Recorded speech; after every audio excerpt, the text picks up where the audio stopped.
கதிரவன் news சொந்தங்கள் அனைவருக்கும் வணக்கம். இலங்கையின் காலை நேர தலைப்பு செய்திகள். நாடாளுமன்ற உணவகத்தில் உணவை பெற்றுக்கொள்ளும் நாடாளுமன்ற உறுப்பினர்களிடம் அறவிடப்படும் கட்டணத்தை 1550 ரூபாவினால் அதிகரிப்பதற்கு சபைக்குழு தீர்மானித்துள்ளது. இதன்படி புதிய விலைகள் அடுத்த வாரம் முதல் அமுலுக்கு வரும் என அந்த குழுவின் உறுப்பினரான பிரதியமைச்சர் கமகெதர திசநாயக்க தெரிவித்தார்.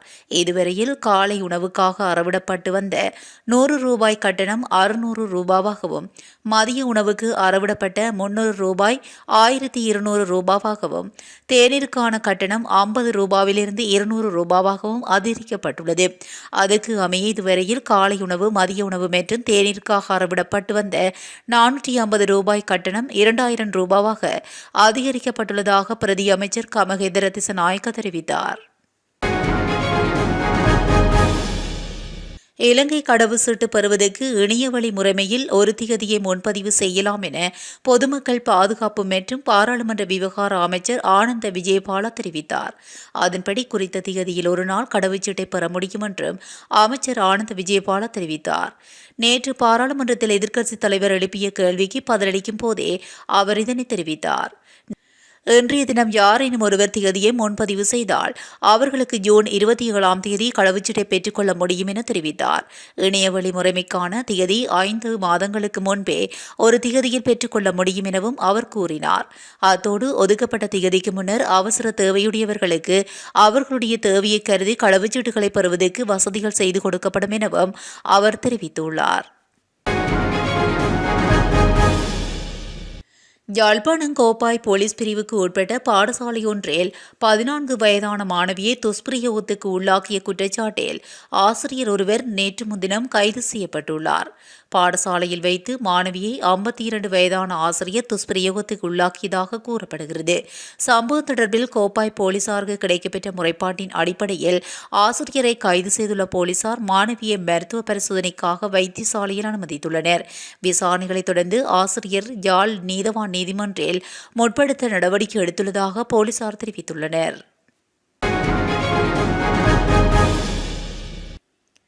வாகன இறக்குமதிக்கான அனுமதி பத்திரத்தை ரத்து செய்ய அரசாங்கம் தீர்மானித்துள்ளதாக அண்மை காலமாக கூறப்படும் குற்றச்சாட்டுகளை பொருளாதார அபிவிருத்தி பிரதி அமைச்சர் அனில் ஜெயந்த பெர்னாண்டோ மறுத்துள்ளார். நேற்று நாடாளுமன்றத்தில் உரையாற்றிய போதே பிரதியமைச்சர் பெர்னாண்டோ இது தொடர்பில் விளக்கமளித்துள்ளார். மேலும் கூறுகையில், அனுமதி பத்திரங்கள் மூலம் வாகனங்களை இறக்குமதி செய்வது ரத்து செய்யப்படவில்லை. ஆனால் இந்த வருடத்துக்கு வாகன இறக்குமதி மட்டுப்படுத்தப்பட்டுள்ளது. வாகன அனுமதி சலுகையை ரத்து செய்யும் நிலைமை அரசாங்கம் இல்லை. வாகன அனுமதிகள் தொடர்பாக நிரந்தர முடிவு எதுவும் இல்லை. அதே நேரத்தில் அதிகாரிகள் அல்லது தேவையான தகுதிகள் உள்ளவர்கள் சலுகைகளை இழக்கக்கூடாது. வழங்கப்பட்டுள்ள அனுமதி பத்திரங்களின் எண்ணிக்கையை பொறுத்தமட்டில் கணிசமாக எண்ணிக்கையில் சுமார் 15,000 முதல் 20,000 அனுமதி பத்திரங்கள் இன்னும் இருக்கின்றன. அந்நிய செலாவணி கையிருப்பை கருத்தில் கொண்டு அனுமதிகளை திறந்தால் இந்த ஆண்டு நாம் நிர்ணயித்த பொருளாதார இலக்குகளை எங்களால் அடைய முடியாது. பொருளாதாரத்தை விரிவுபடுத்த முடியாது. எனவே இது ஒரு கொள்கை பிரச்சினை அல்ல, ஆனால் முன்னுரிமை பிரச்சினை. அதை ரத்து செய்வது குறித்து முடிவு எடுக்கப்படவில்லை என்று விளக்கியுள்ளார். அதேவேளை அண்மையில் தொலைக்காட்சி ஒன்று கருத்து தெரிவித்த ஜனாதிபதி அன்றகுமார் திசநாயக்க இவரிடம் அனுமதி பத்திரத்தை பயன்படுத்தி வாகனங்களை இறக்குமதி செய்ய அனுமதிக்கப்பட மாட்டாது எனவும் தெரிவித்திருந்தமை குறிப்பிடத்தக்கது. ஒருவர் வசிக்கும் பகுதியிலிருந்து 2.5 கிலோமீட்டருக்கு நோய்களை பரிசோதிக்க ஆரம்ப சுகாதார பிரிவை நிறுவுவதற்கு அரசாங்கம் திட்டமிட்டுள்ளது. இந்நிலையில் ஆரம்ப சுகாதார மேம்பாட்டுக்கான முன்னோடி திட்டம் இந்த ஆண்டு 2 மாவட்டங்களில் செயல்படுத்தப்படும் என்று சுகாதார மற்றும் வெகுஜன ஊடக அமைச்சர் நலிந்த ஜெயதிச தெரிவித்துள்ளார். நாடாளுமன்றத்தில் நேற்று கருத்து தெரிவிக்கும் போதே அவர் இதை கூறியுள்ளார். தொடர்ந்தும் கருத்து தெரிவித்த அமைச்சர், மருத்துவமனை அமைப்பில் வெளிநோயாளர் பிரிவில் சிகிச்சை பெற அதிக எண்ணிக்கையிலான நோயாளிகள் வருவது மிகவும் கடுமையான பிரச்சனையாக உள்ளது. மேலும் ஒருவர் வசிக்கும் பகுதியில் இருந்து 2.5 கிலோமீட்டருக்குள் மக்களின் நோய்களை பரிசோதிக்க ஒரு ஆரம்ப சுகாதார பிரிவை நிறுவுவதன் மூலம் இந்த பிரச்சனையை தீர்க்க முடியும். அதற்கு தேவையான மருத்துவர்கள் மற்றும் ஊழியர்களுக்கு பயிற்சி அளிப்பது ஒரு சவாலாக இருந்தாலும் அது செயல்படுத்தப்படும். இதன் அடிப்படையில் ஆரம்ப சுகாதார சேவையை நெறிப்படுத்துவதில் சமூக மருத்துவ நிபுணர்கள் மற்றும் குடும்ப மருத்துவ நிபுணர்களை உருவாக்குவது முக்கியம் என சுட்டிக்காட்டியுள்ளார்.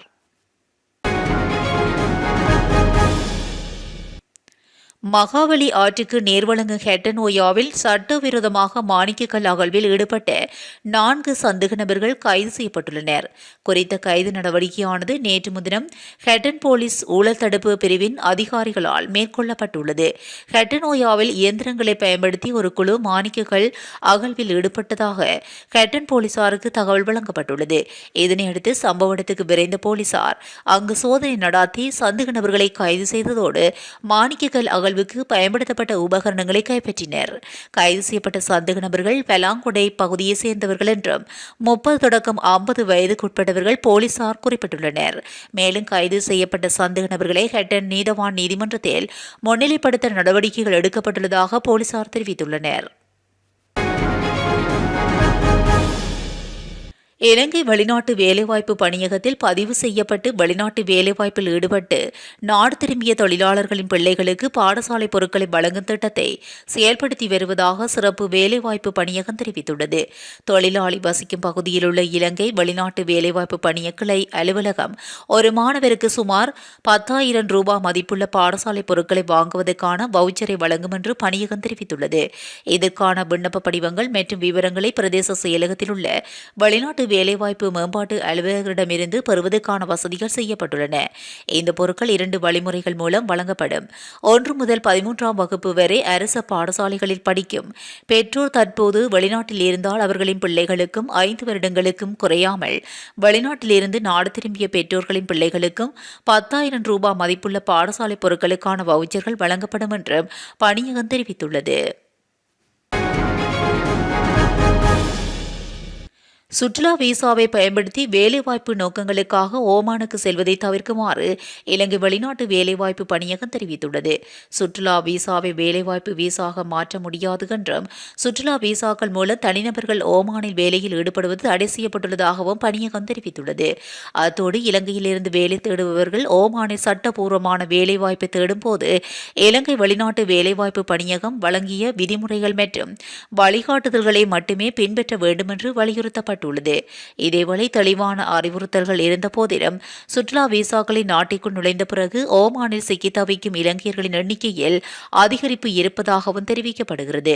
இந்த நிலையில் அக்டோபர் 31, 2023ஆம் ஆண்டு முதல் நடைமுறைக்கு வரும் வகையில் ராயல் ஓமான் காவல்துறையின் அறிவிப்பின்படி சுற்றுலா விசாவை வேலைவாய்ப்பு விசாவை மாற்றுவது தடை செய்யப்பட்டுள்ளதாக வேலை தேடுபவர்கள் சுற்றுலா விசாவில் ஓமானுக்கு நுழைவதை தவிர்க்குமாறும் அறிவிக்கப்பட்டுள்ளது. அத்தோடு ஏற்கனவே ஓமானில் உள்ள இலங்கையர்கள் தங்கள் விசா காலாவதியாகும் முன் நாட்டை விட்டு வெளியேற வேண்டும் என்று இலங்கை தூதரகம் அறிவுறுத்தியுள்ளது.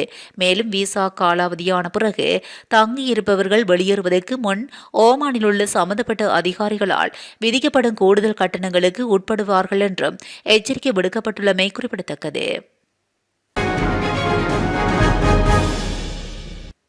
குற்றப்புலனாய்வு திணைக்களத்தினால் கைது செய்யப்பட்ட முன்னாள் அமைச்சர் அனுர பிரியதர்சன யாப்பா உள்ளிட்ட 4 சந்தேக நபர்களையும் பிணையில் விடுவிப்பதற்கு கொழும்பு நீதவான் நீதிமன்றம் அனுமதி வழங்கியுள்ளது. நீண்ட பரிசீலனைக்கு பின்னர் கொழும்பு மேலதிக நீதவான் கர்சன ஹெகுனவெல இதற்கான உத்தரவை பிறப்பித்துள்ளார். அதன்படி சந்தேக நபர்கள் ஒவ்வொருவரையும் தலா 2.5 மில்லியன் ரூபாய் பெறுமதியான 2 சரீர பிணைகளில் விடுவிக்குமாறு நீதவான் உத்தரவிட்டார். அத்தோடு சந்தேக நபர்களுக்கு வெளிநாடு செல்வதற்கு தடை விதித்த நீதிமன்றம் அவர்களின் கடவுச்சீட்டுகளை நீதிமன்றத்தில் ஒப்படைக்குமாறு உத்தரவிட்டது. அதன்படி முன்னாள் அமைச்சர் அனுர பிரியதர்சன யாப்பா, அவரது பிரத்யேக செயலாளர் தம்பிக்க சிராணி, சுமணரத்ன கனியவள கூட்டுத்தாபனத்தின் முன்னாள் தலைவர் எஸ் அமரசேகர மற்றும் அமைச்சரின் இணைப்பு செயலாளராக பணியாற்றிய அன்ற சினவரத்ன ஆகியோரை பிணையில் விடுவிக்க உத்தரவிடப்பட்டுள்ளது. 2014ஆம் ஆண்டில் பிங்கிரிய மற்றும் நாரம்மல ஆகிய பகுதிகளில் வெள்ளப்பெருக்கினால் பாதிக்கப்பட்ட மக்களுக்கு நிவாரணம் வழங்குவதற்கென கனியவள கூட்டுத்தாபனத்தின் உரித்தான சுமார் 61,46,000 ரூபாய் நிதியை பெற்று அதனை 2015ஆம் ஆண்டு ஜனாதிபதி தேர்தலுக்கு பயன்படுத்திய குற்றச்சாட்டில் குறித்த சந்தேக நபர்கள் கைது செய்யப்பட்டனர். காவல்துறை அதிகாரிகள் சிலர் பணியின் போது காவல்துறைக்கு அபகீர்த்தியை ஏற்படுத்தும் வகையில் செயல்பட்டமை தொடர்பில் வெளியான காணொலி குறித்து காவல்துறை விசேட விசாரணை பிரிவு விசாரணைகளை ஆரம்பித்துள்ளது. காவல்துறைக்கு அபகீர்த்தியை ஏற்படுத்தும் வகையிலான காணொலியொன்று தற்போது சமூக ஊடகங்களில் பகிரப்பட்டு வருகிறது. குறித்த காணொலியில் காவல்துறை அதிகாரிகள் சிலர் உறங்குவது தொடர்பான காட்சிகள் உள்ளதாக தெரிவிக்கப்படுகிறது.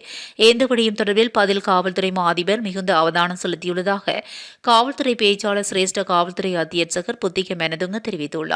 இதன்படி இந்த சம்பவத்துடன் தொடர்புடைய அனைத்து அதிகாரிகளுக்கு எதிராக ஒழுக்காற்று நடவடிக்கை எடுக்கப்படும் என காவல்துறை பேச்சாளர் குறிப்பிட்டுள்ளார்.